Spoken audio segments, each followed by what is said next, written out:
আলুর যা দাম কৃষকরা পাচ্ছে না, 2.5 টাকা 3 টাকা করে তারা ফসলের দাম পাচ্ছে। ফলে কৃষকের আত্মহত্যা ইতিমধ্যেই শুরু হয়ে গেছে সারা বিভিন্ন জেলাগুলোতে।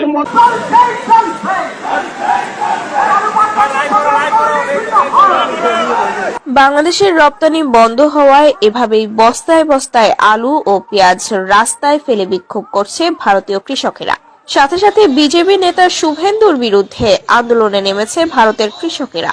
বাংলাদেশের ব্যবসায়ীরা আলু পেঁয়াজের আমদানি বন্ধ করায় পথে বসার মতো অবস্থা তাদের।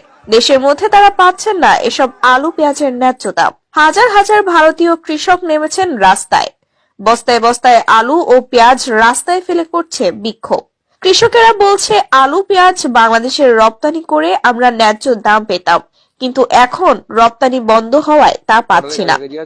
আর এই গাড়ি আজকে 15 দিন দাঁড়িয়ে থাকায় বহু ক্ষতি